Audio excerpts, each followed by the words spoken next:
Hello, good morning, all of you. This is the part 10 of human reproduction. In this part, we are going to learn the previous part 9. We learned ovary. Okay, this is the oviduct or fallopian tube, long muscular tubes, 10 to 12 centimeters. Okay, what is the length of the ovary fallopian tubes? It was given in the mock test papers also 10 to 12 centimeters, located between the ovary and upper part of the uterus. It is present between the ovary, present between the ovary and upper part of the uterus. Okay, present between the ovary and upper part of the uterus, that is the fallopian tube. Okay, upper part of the uterus, this one. And this it consists of three parts. What are they? Infundibulum, ampulla and isthmus. Infundibulum, what are those three parts? Infundibulum.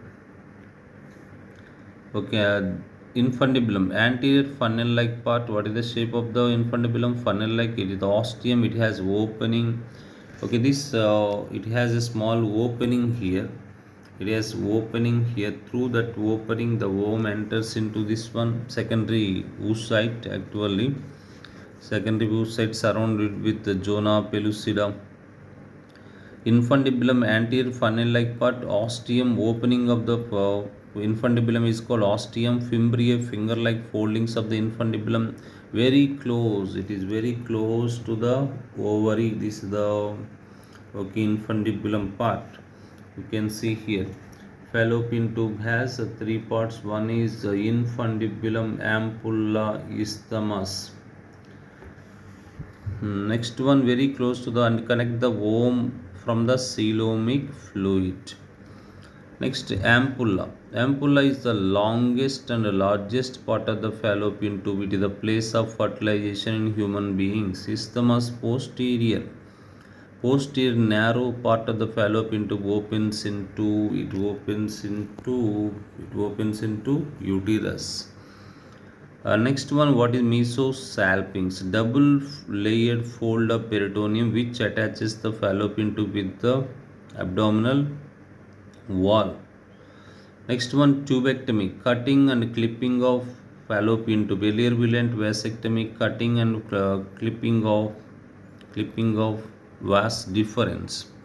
Epithelium. What type of epithelium is present in the eulentine epithelial tissue? Simple columnar epithelium, ciliated epithelium. Simple columnar ciliated epithelium is present. Functions: fertilization, cleavage, morula formation, blastula formation. Functions: fertilization, cleavage, morula formation, and blastula formation.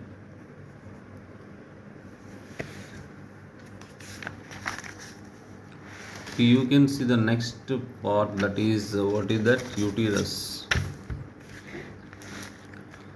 Uterus. Okay, this is the third part. First part we learnt ovary, then fallopian tube, then uterus. Uterus is also called womb or metra or hystera. Hystera. Womb, metra, hystera. Inverted pear shape between urinary bladder and rectum. Okay, mesometrium, double layered peritoneum. Mesometrium attaches with the wall of the abdominal cavity. Peritoneum, outer layer of the uterus wall. Myometrium, smooth muscle layer. Okay, endometrium, inner thick, highly vascular layer.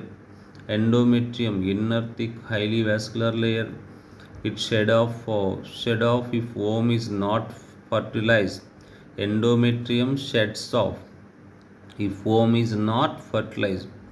Okay, the earlier you learnt this is the layer which undergoes changes every month, which sheds off during the menstrual cycle. It has three layers structurally. Endometrium structure, it is not given in this textbook, but it is important one. Endometrium has three layers structurally. The outer layer is made up of columnar ciliated layer. Middle layer is made up of stroma lamina propria. Areolar tissue. Next one, inner layer, glandular layer. Outer layer, columnar ciliated layer. Next one, areolar tissue is lamina propria, inner layer glandular layer. And next it has functionally we can divide this endometrium functionally can be divided into two parts. It has two layers functionally. These are structural. What are the stratum functionalis? Stratum functionalis and stratum basalis. Stratum functionalis shed off during menstruation. Okay, which part of the endometrium shed off during menstruation? Columnar layer, this one, and areolar layer. Okay, these two together called stratum functionalis. Another one is called stratum basalis. It secretes the fresh functionalis. If every month this is shed off, this part is shed off, again the basalis forms this one. Secrete fresh functionalis. It is the glandular layer. Okay, this is based on function. This is based on anatomy. Okay, it has three layers structurally. Okay, that's about uterus. Three more parts are here, and one is fundus. Okay, it was also given uterine fundus. Implantation mostly occur in this part. It was asked in mock test paper. Fundus, upper dome shaped part above the isthmus opening. Next one, body middle part, and another part is the cervix. Fundus, upper dome shaped part above the isthmus opening. Body middle part, cervix. Neck of the uterus is called cervix. The cavity of the cervix is called cervical canal. Internal os, external os. Opening between the uterine cavity and the cervical canal is called internal os. External os. Opening between the cervical canal and vaginal canal is called external os. Hysterectomy, it is given an NCERT exemplar. Hysterectomy, surgical removal of the uterus is called hysterectomy. Okay, that's about fallopian tube and uterus.